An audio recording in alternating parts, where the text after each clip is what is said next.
দর্শক, আমন্ত্রণ জানাচ্ছি নিউজ আওয়ার এক্সট্রা অনুষ্ঠানে। আপনারা জানেন আমরা এই অনুষ্ঠানে সমসাময়িক বিষয় নিয়ে আলোচনা করি এবং আজকে আমাকে এই আয়োজনে দেখে নিশ্চয়ই প্রশ্ন জেগেছে আপনাদের মধ্যে আমি এখানে কেন। কারণ আমি এখানে বসে আছি ব্র্যাকের প্রতিষ্ঠাতা এবং প্রতিষ্ঠাতা চেয়ারপারসনের সামনে। আমি ওনার সঙ্গে ওনার দীর্ঘ সাক্ষাৎকার নেয়ার আগে কথা বলছিলাম যে কেন উনি বাংলাদেশের মিডিয়ার সামনে খুব একটা আসেন না। উনি বলেছেন আমাকে যে একটু মিডিয়ার সামনে উনি আসতে চান না, নিজেকে বেশি প্রচার করতে উনি পছন্দ করেন না, বরং ব্র্যাক প্রচারিত হোক। কিন্তু তারপরেও আজকে আমরা কথা বলতে এসেছি স্যার ফজলে হাসান আবেদের সঙ্গে, যিনি সম্প্রতি একটি পুরস্কার পেয়েছেন, যেটাকে ভয়েস পুরস্কার বলা হচ্ছে। কাতার ফাউন্ডেশন যে পুরস্কারটি দিয়েছে, এটা বাংলাদেশের জন্য একটা বড় অর্জন, ব্র্যাকের জন্য বড় অর্জন, ফজলে হাসান আবেদের জন্য একটা বড় অর্জন, যেটাকে বলা হয় শিক্ষাক্ষেত্রে নোবেল প্রাইজের সমমানের একটা পুরস্কার। স্যার, অভিনন্দন জানাচ্ছি আপনাকে পুরস্কারের জন্য। ওদেরই বোধহয় প্রথম লাইফ টাইম অ্যাচিভমেন্টের জন্য এডুকেশনে প্রথম ওরা মানে কাতার ফাউন্ডেশন প্রথম দিল এবং এটা শিক্ষাক্ষেত্রে নোবেল প্রাইজের মতো এটা বলা হয়। পুরস্কারটি যখন হাতে নিচ্ছিলেন সেই মুহূর্তের অনুভূতির কথা স্যার একটু জানতে চাই। আমরা খুবই গর্বিত, আমরা যখন শুনেছি আমরা বাঙালিকে আরেকবার গর্বিত করেছে আপনার হাতের এই পুরস্কার। কিন্তু আপনি সেই মুহূর্তের মানে আপনি জানতেন আপনি পুরস্কারটি পাচ্ছেন, কিন্তু পুরস্কারটি হাতে নেওয়ার একটা অন্যরকম অনুভূতি। প্রথমে চোখ বন্ধ করে কার কথা মনে হচ্ছিল, মায়ের কথা নাকি ব্র্যাকের আপনার এতগুলো ছেলে মেয়ে? পুরস্কারটা অ্যাকচুয়ালি আমাকে দিয়েছিলেন কাতারের আমির এবং প্রায় 1300 দর্শক ওখানে উপস্থিত ছিলেন। তারা সবাই দাঁড়িয়ে হাততালি দিয়ে আমাকে অভিনন্দন জানাচ্ছিলেন। সেটা আমার কাছে খুবই চমকপ্রদ মনে হয়েছে। কিন্তু আমার সত্যিকারের পুরস্কার আমি অনেক পেয়েছি এবং এগুলো সবই আমি মনে করি যে আমাদের কর্মী বাহিনীকে খুবই উজ্জীবিত করে, সেজন্য আমি খুশি হই বেশি। আমার পুরস্কার পাওয়ার জন্য আমি কোনো সময় কাজ করিনি। পুরস্কার এসছে কাজের স্বীকৃতি স্বরূপ। এই স্বীকৃতি আমার স্বীকৃতি নয় শুধু, এই স্বীকৃতি ব্র্যাকের কর্মীবৃন্দের স্বীকৃতি এবং সেজন্য আমি জানি যে আমি পুরস্কার পেলে ওরা উজ্জীবিত হয়, সেজন্য আমি আরো বেশি খুশি হই। স্যার, খালি কি ব্র্যাকের কর্মী বাহিনী? আপনি বাংলাদেশের একজন সম্মানিত মানুষ। একটা ব্র্যাক তো বাংলাদেশেরই একটা প্রতিষ্ঠান এবং এই পুরস্কারকে যেহেতু বলা হচ্ছে যে শিক্ষাক্ষেত্রে নোবেলের সমমর্যাদার একটা পুরস্কার, আপনি কেন বলছেন না যে বাংলাদেশের মানুষ খুশি হবে? বাংলাদেশের মানুষ অবশ্যই খুশি হবে, কিন্তু কাজটা তো প্রধানত ব্র্যাকের কর্মী বাহিনীরই কাজ, সেজন্য আমি তাদের রেকগনিশন মনে করি। স্যার, এই ব্র্যাকের শিক্ষা কার্যক্রমের ইউনিকনেস বলতে কি সেটাই বোঝাচ্ছেন যে ছাত্র নির্ভর মেথড? আরো অনেক আছে। এটা তো একটা যে আমরা পড়া মুখস্থ করাই না কোনো সময়, পড়া মুখস্থ চাই না এবং সেই জন্য আপনি দেখবেন আমাদের যে কোনো একটা বাংলাদেশের একটা ক্লাসে যদি আপনি যান, আপনি যদি তাদেরকে জিজ্ঞেস আচ্ছা তুমি মার সম্পর্কে একটা রচনা লেখো তো, সে এই যে 30টা বাচ্চা আছে, 30টা বাচ্চা 30 রকমের লিখবে তার মার সম্বন্ধে। এটা কোনো বইয়ে পড়া না, কেউ মুখস্থ করা না, কোনো টিচার শেখায় নাই। তার মার সম্বন্ধে তার যে রকম আইডিয়া সেটা সে লিখবে, সেটা সৃজনশীল লেখা, এইগুলো আমরা শেখাচ্ছি। এবং স্যার হচ্ছে ক্লাস মানে 6ষ্ঠ শ্রেণী পর্যন্তই একজন টিচার পড়ায় এবং আমরা এত সচেষ্ট টিচারের কোয়ালিটি যাতে ভালো থাকে। টিচারকে তো আমরা সাধারণত গ্রামের একজন মহিলাকে নেই যিনি হয়তো এসএসসি পাস, কেউ ম্যাট্রিক পাসও আছেন, কিন্তু তাদেরকে আমরা ট্রেনিং দেই। স্যার, আপনাদের এই কার্যক্রমের মধ্যে বেশিরভাগই দেখি যে মেয়েদের অংশগ্রহণটা বেশি এবং বেশিরভাগ মেয়ে টিচার এবং স্টুডেন্টদেরও যত প্রায় 75,000-এর উপরে এখন বোধহয়। আমরা যখন আরম্ভ করেছিলাম তখন আমি বলছি 70% হবে মেয়ে আর 30% হবে ছেলে। তো এখন একটু মেয়েরা বেশি গিয়েছে, এখন আমরা 60% আর 40% করেছি, মেয়েই বেশি নিচ্ছে। সেটা কি টিচারের ক্ষেত্রে? টিচারের ক্ষেত্রে সবই মেয়ে, স্টুডেন্টের ব্যাপারে মেয়ে। কারণ আমরা কারণটা হলো যে আমরা যখন আরম্ভ করি 1984-এ প্রথম স্কুল, তখন বাংলাদেশে ইয়ে ভর্তি প্রাইমারি স্কুলের এনরোলমেন্ট আমরা দেখেছিলাম, তখন দেখেছিলাম 60% বয়েজ আর 40% গার্লস। তার মানে যখন ঠিক উল্টাটা করবো আমরা করবো অ্যাটলিস্ট 60% গার্লস অ্যান্ড 40% বয়েজ। তারপরে দেখলাম যে না, 70% মেয়ে করবো ওখানে, কারণ মেয়েরাই তো সাধারণত কম যায় স্কুলে। এবং আমি যখন একটা স্কুল করি একটা গ্রামে, আমি বলি যে আমি কিন্তু 70% মেয়ে নিব আর 30% ছেলে নেবো, যে আপনারা যদি রাজি থাকেন তাহলে করবো, আর নিলে করবোই না। এই গ্রামে যেখানে মেয়ে দিবে না সেখানে কোনো ক্লাস এই স্কুলই হবে না। স্যার এখানে কি আপনি মানে বৈষম্যটা দূর করার জন্য প্রথমে বৈষম্য, আর সেকেন্ডলি আমি মনে করি মেয়েদের শিক্ষাটা বেশি দরকার ছেলেদের থেকে, কারণ তারা আমাদের কালচারটা তো ট্রান্সমিটেড হয় মায়ের দ্বারা, এবং মারা এডুকেটেড হলে আমাদের সন্তানরা এডুকেটেড হবে, এটা আমার ধারণা। এবং সন্তান বা পরিবার যে কত উপকৃত হয় একজন শিক্ষিত মায়ের কাছ থেকে, সেটা যে উপলব্ধি যারা করে নাই তারা মেয়েদের স্কুলে পাঠাবে না। আমি উপলব্ধি করি বলে আমি মনে করি যে মেয়েদের এডুকেশন কি ছেলেদের শিক্ষা থেকেও বেশি জরুরি। আমি আপনার কাছে স্যার এই বেলায় মানে যখন আপনি পুরস্কার পেলেন এবং অ্যাচিভমেন্টের জন্য পুরস্কার পেলেন, সেখানে আপনি আপনার মেয়েদেরকে অ্যাপ্রিশিয়েট করবেন কিনা? আপনি বৈষম্য থেকে শুরু করেছিলেন, বৈষম্য দূর করার থেকে শুরু করেছিলেন, তারপর যখন এত বছর ধরে এই শিক্ষা কার্যক্রমটা নিয়ে কাজ করছেন, স্যার প্রায় 40 বছর তো বোধহয় ব্যাক হয়ে গেল, এবং এই কার্যক্রমটা শিক্ষা শুরু হয়েছে 85-তে। শিক্ষা হয়েছে 85, কিন্তু তার আগেও ব্যবহারিক শিক্ষা বা অ্যাডাল্ট এডুকেশন আমরা করেছি। কিন্তু তখন প্রধানত ছিল আমাদের জনগোষ্ঠী ছিল যাদের উপরে আমরা শিক্ষা পরিচালনা করছিলাম, তারা সাধারণত ছিল অ্যাডাল্ট ছিল, প্রাপ্তবয়স্ক, গণশিক্ষা কেন্দ্রগুলো ছিল।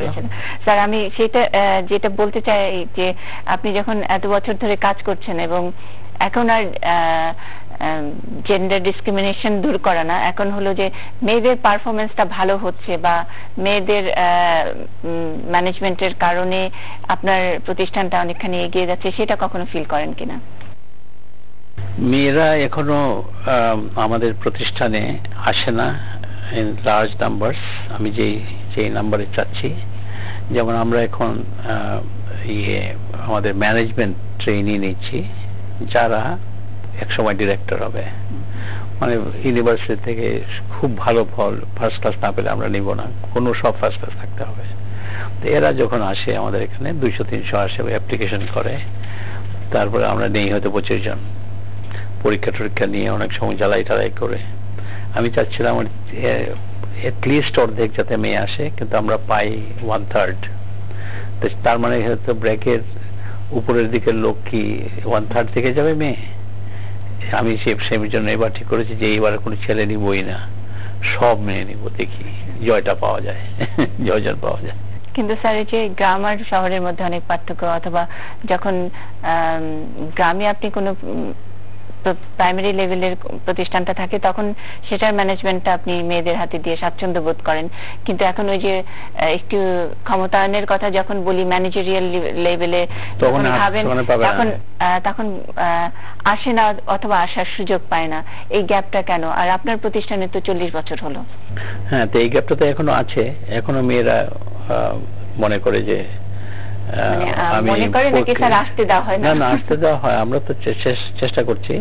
মেয়েরা আবার চিন্তা করে যে গ্রামে গঞ্জে 2 বছর থাকতে 3 বছর থাকতে হবে, পুরুষরা তাদের ফ্যামিলি চায় না যে গ্রামে গিয়ে 2-3 বছর থাকবে। আমরা যদি বলি যে ম্যানেজমেন্ট ট্রেনিং, তারা আলটিমেটলি ডিরেক্টর হবে, বেশিরভাগ সময় শহরেই থাকবে, কিন্তু কিছুদিন গ্রামটা বুঝতে হবে, আর নাহলে কিভাবে ব্র্যাকেট ডিরেক্টর কিভাবে হবে যদি গ্রামই না ছিল। তাই সেই জন্য 2-3 বছর আমরা গ্রামে রাখবো তাদেরকে। সেটার জন্য কি স্যার আপনি কোনো মানে কর্মসূচি নিয়েছেন কিনা যে ঠিক আছে মানে এই প্রবলেমটা স্যার যদি রাখেন এটা দিনের পর দিন থাকবে, সেটা কি কিভাবে ওভারকাম করা যায়? এখন একটা গাড়ি দিচ্ছে তাদেরকে, যে তুমি মোটরসাইকেলে যাবে না, ঠিক আছে গাড়ি দিব, গাড়ি চালিয়ে যাবে, তাও আবার কতগুলো শহরে তোমাদেরকে পোস্টিং দেব। তো ওই রকম করে করে চেষ্টা করছি যাতে কিছু রাখা যায়। এম্পাওয়ার করার জন্য কিছু ইনসেন্টিভ নতুন ইনসেন্টিভ দরকার, ওইটা আমরা করি। স্যার, আমি আপনার এই যে কার্যক্রমের মধ্যে মায়ের ভূমিকার কথা জানতে চাই। আপনার মা আপনাকে কিভাবে ইনফ্লুয়েন্স করেছেন এই কাজের জন্য? আমার মা কতটুকু ইনফ্লুয়েন্স করেছে জানি না। আমার মা খুব দয়ালু ব্যক্তি ছিলেন, খুব মানুষের কষ্ট দেখলে তারই খুব কষ্ট হতো। তো তার থেকে কিছু জিনিস তো আমি পেয়েছি নিশ্চয়, এবং দরিদ্র মানুষের জন্য আমি জীবন উৎসর্গ করেছি, এবং তাদের কিভাবে তাদেরকে আমরা উপরে নিয়ে আসবো, তাদের দারিদ্র কমাতে পারবো, সে তো বহু লাইনে কাজ করছি, খালি দারিদ্র বিমোচন ইয়ের মাধ্যমে নয়, শিক্ষার মাধ্যমে নয়, এখানে কর্মসংস্থান তৈরি, ক্ষমতায়ন এবং হেলথ কেয়ার, বিভিন্ন স্বাস্থ্য সম্পর্কে আমাদের অনেক রকম প্রোগ্রাম কর্মসূচি রয়েছে যাতে করে মেয়েরা সাহায্য সহায়তা পায়।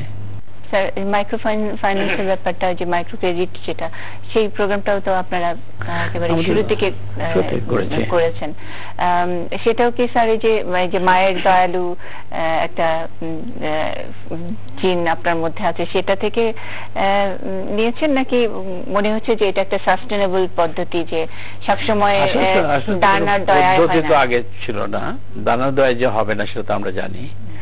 কাজেই যেটা আসছে সেটা হলো যে এমপ্যাথি উইথ দ্য পুয়ার। একটা মানে মানুষ তো বিভিন্ন স্তরে থাকে। যেমন আমি শেয়ার কোম্পানিতে যখন চাকরি করতাম, বড় চাকরি, তবে সেখানে তো গরিব লোকের সঙ্গে কোনো ইয়ে ছিল না, সম্পর্ক ছিল না। কিন্তু গরিব লোকের সঙ্গে সম্পর্ক কখন আসলো, সেখানে হলো যে 1970 সাইক্লোন আসলো। এই সাইক্লোনে যখন বহু মৃত্যু দেখতে পেলাম নিজের চোখে, বহু লাশ, তখন মনে হলো যে আমার নিজে যে লাইফ আমি লিড করছি সেটা একেবারেই একটা অন্যরকম লাইফ, যেটার কোনো মানে হয় না। মানুষের জীবন এত ফ্রেজাইল, কিছু আমরা করতে পারবো না। যে এরকম ফ্রেজাইল যে মানুষ, একটা ঝড় এলে সব মানুষ মরে যাবে, এরকম তো দরিদ্র লোকেই মরে, গরিব ধনী লোকরা তো আর মরছে না, তারা তো অট্টালিকাতে থাকে, তাদের বাড়িতে ভাঙছে না। তো কাজেই তখন মনে হলো যে I must do something about this poverty in Bangladesh. কিন্তু সুযোগ পাই নাই। তারপরে আসলো বাংলাদেশের, আপনি প্রথমে শুরু করলেন, তারপরে আসলো আমাদের স্বাধীনতা যুদ্ধ, সেখানে আরো মৃত্যু দেখলাম অনেক। তখন স্বাধীনতা যুদ্ধে করলাম, আমরা ব্রতী হলাম। তারপরে আসলো স্বাধীনতা, তখন আমার বাড়িঘর লন্ডনে যাচ্ছিল বিক্রি করে বাংলা ব্র্যাকে কাজ আরম্ভ করলাম, এবং সেই কাজ তো এখনো চলছে। স্যার, জীবনের মানেটা এখন কিরকম আপনার কাছে? মানে আগের কথা বললেন যে 70-এর সেই জলোচ্ছ্বাস ঘূর্ণিঝড়ের আগের আবেগ, আর তারপরের সেই এত মৃত্যু বা 71-এ এত লাশ দেখার পরে দেশের জন্য প্রাণ দেওয়া মানুষগুলো দেখে সেই আবেগের অনেক তফাৎ। আমি তখন চিন্তা করতাম যে আমি ইটালিতে একটা ভিলা কিনে সেখানে আমি রিটায়ার করব। এখন সেই চিন্তা নাই, ইটালিতে ভিলা কেনার চিন্তাও নাই, রিটায়ার করার চিন্তাও নাই। এখন আছে যতদিন বেঁচে থাকবো ততদিন পর্যন্ত এই কাজেই প্রতি থাকবো। মানে সেটা কোথায়, ভিলাটা কোথায় হবে? ভিলা নাই, ভিলা দরকার নাই। এখন গ্রামে ব্র্যাকের যেসব গ্রামে